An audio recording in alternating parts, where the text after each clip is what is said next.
If you are a tired mom, you are a little bit exhausted, a bit hormonal, you are feeling drained, but you still are trying to show up for yourself, then this is a video for you to watch. Oh, are you okay?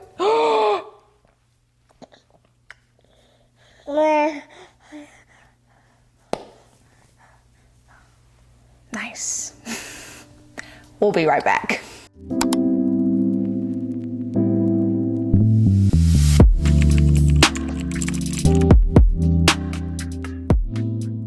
And I'm back.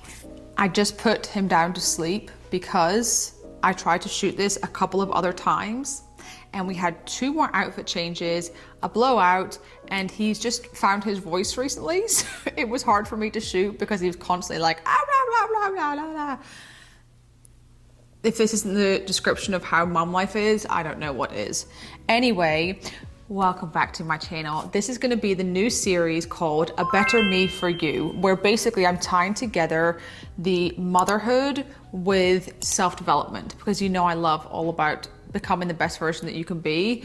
But when you become a mom, it's different. It's harder. I mean, you have this little cute baby that needs you 24/7. And so showing up for yourself is more difficult because you're putting yourself on the back burner because your baby becomes a priority. But we can still show up for ourselves. And so that is why episode 1 is gonna be how to show up for yourself as a mom, especially new moms as well. My baby is now 5 months old in 2 days.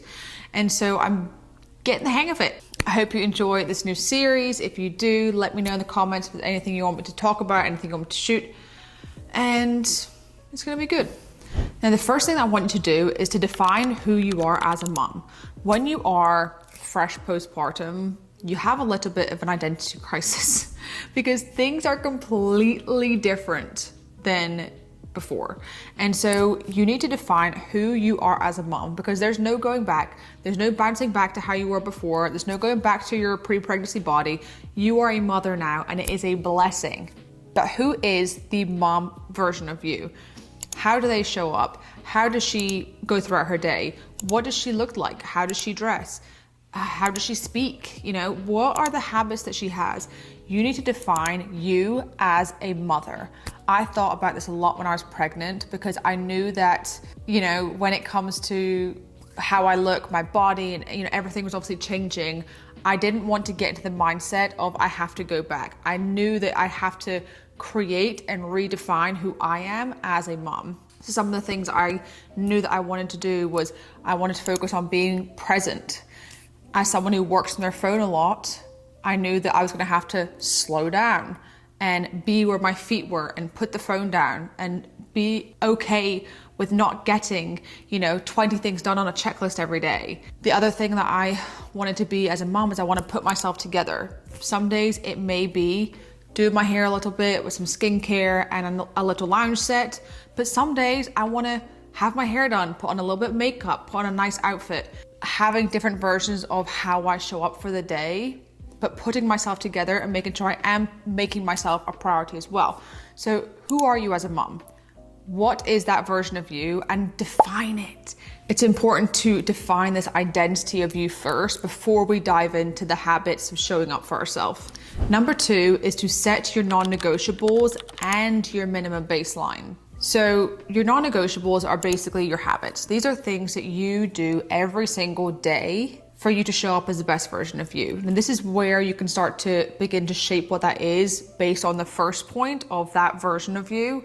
What are the habits? What are the non-negotiables? What are the things they do every single day that make them into that best version of you as a mom? So some of my non-negotiables are, I watch a church sermon every single morning. I start my day with God. I drink my greens in the morning before I have coffee. That's non-negotiable for me. So I'm not drinking coffee on an empty stomach. I move my body every single day. Some days it may just be a walk. Some days I get to the gym. And I have others, but you get the point. What are your non-negotiables of things you do every single day? Then you want to set your minimum baselines. If you are an OG on this channel, you will have heard me talk about this many times before. Your minimum baseline is the certain amount that you have to do of a habit in order to check it off on your list, in order to check that box. For example, for me, movement in my day, the goal is I would like to either get to the gym or do a workout video or do something with, some weights or Pilates class, something like that. But my minimum baseline is that I go for a walk every single day. If it's bad weather, I have a walking pad, but my goal is to go outside and go for a walk. That's my minimum baseline when it comes to moving my body every day. It's typically 30 minutes of a walk for my minimum baseline. That's when I can check the box. Now, it does help having a dog too, because I have to go out for a walk. But what is the minimum baseline that you have set for each of these habits to be a success, to be a win? You can check that off, because some days are easier than others. Some days are harder. Some days you're sleep deprived and you're emotional and you're hormonal and you just don't feel like doing certain things. What's the minimum baseline that you can still have some discipline as a mom, but you're not doing too much that you're burning yourself out? Number 3 is to build systems that make your day-to-day easy. For example, I have started to do different things that make my everyday a lot better because of the systems. For example, at nighttime, I wear heatless curls. I wear curl rods in my hair. Like, my hair right now has had no heat on it. This is literally just from wearing curl rods overnight. I set my outfit out of what I'm wearing the next morning to work out in. I set my coffee and my greens up ready the night before to drink the next day. Me and my husband meal prep so that when it comes to eating healthy, we've got food in the fridge ready. Figure out what things that you need to do in order to make your day easier. It could be ordering your groceries online to be delivered. It could be a meal prep service. For working out, it might be that you need to set up a yoga mat and the weights out ready the night before so that you work out in the morning. Remove the friction points that stop you from doing certain things. When you're tired, decision-making drains you. And so your goal is to make life easier for you to do the things that you want to do. One thing that really helped me, that me and my husband do every night, is before we go to bed, the house is reset. The couch is all laid out nicely, blankets put away. The kitchen is clean. There's no dishes in the sink. There's no stuff on the sides. We make sure that the house is reset so that when we come the next morning, everything is nice and fresh. And that helps us, because a cluttered space is a cluttered mind. What are the things that you can do to make your life easier, to make you have clarity, to make you have the ability to go throughout your day and feel good about yourself? The 4th thing is you need to adapt to the season that you are in. When you are freshly postpartum, that's gonna look different to how, for example, I am right now at 5 months.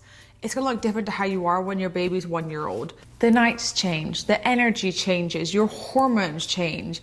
Adapt and evolve to the season that you are in at this time. When I have a rough night's sleep, my next day, like today, I'm aiming for my minimum baseline. Any more, great. When I have a good night's sleep, like that almost 10 hours, I got so much more done in my day. Adapt and evolve for how you're showing up and give yourself some grace. I mean, there are days that our babies are just fussier than others. I know my baby's about to start teething. Oh, that's gonna be fun. Adapt and evolve, adapt and evolve. That is your main focus. As someone who's very type A, this has been hard. You need to become more able to go with the flow a little bit more and accept that things change and spanners get thrown in the works, but that's okay. It doesn't mean you're failing. It means you're human, and it means that you are just living the mom life. And something else I want to touch on here is when you're breastfeeding, everything's to a whole new level. I could make a whole separate video on this, and I talked about it on TikTok and on my reels, and it got millions of views. Because what happens when you're breastfeeding, your body releases a hormone called prolactin, and it can give you low motivation. It makes you have brain fog. It makes you irritable. It gives you rage, basically. All these different emotions that you feel when you're breastfeeding, but the prolactin gives you your milk supply. A whole nother layer of grace that you need to give yourself when you're breastfeeding. At the end of the day, grace and discipline can exist together.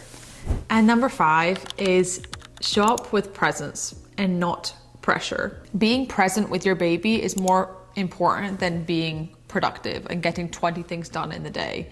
Yes, okay, there are some things that need to get done. You may need to work, cook, clean, do certain things, but your baby needs you. they are a priority. You need to keep them alive. That is your focus. Some days, the most disciplined thing that you can do is not checking something off the list. It's being present with your baby. It's giving them love and care and attention. And honestly, they grow up so fast. Like, these 5 months have been just a whirlwind. It's like, it's gone so fast, but I also can't imagine my life now without him. So if you're in that first phases, just know, like, soak up the time. Soak it up, be present, give yourself some grace. One of the things that myself and my husband committed to each other before I had the baby was that every stage he is in, we will find the good. Even if it's hard, we will soak up every single stage that he is in. So at the start, when he was dropped below his birth weight and I had to set an alarm every 2 hours to feed him, it was hard. I felt tired. But I soaked up that season that we were in. Your baby doesn't need a perfect mom. They need a present mom. And so think about the little things that you can do to show up for yourself so that you can be a better you for them. The last thing I want to add here as well is that your baby is a baby. When you remove how you think they should act, the things you think they should do, they're a baby. When I was trying to shoot this video earlier and he's making all these noises and everything, I can't get frustrated. He's being a baby and he's just making these little noises. So why am I gonna put pressure on the fact that I had to shoot this video a couple hours later? It's okay. It's okay. Something that I did start to do is create one thing. So instead of trying to have, my checklist of 20 things that I used to do, I have one thing. What's the one thing that I can do today that would make the end of the day a success? What would make it a win? For me today, it's making this video, and that's it. And he's awake. He can see the camera. He just stares at it when he wakes up. All right. That is enough for today. I hope you enjoyed this video and you enjoy this new series, A Better Me For You. If there's any videos you want me to shoot, let me know in the comments. And if you enjoyed this video, then make sure you subscribe, join the family, and I will see you in the next one.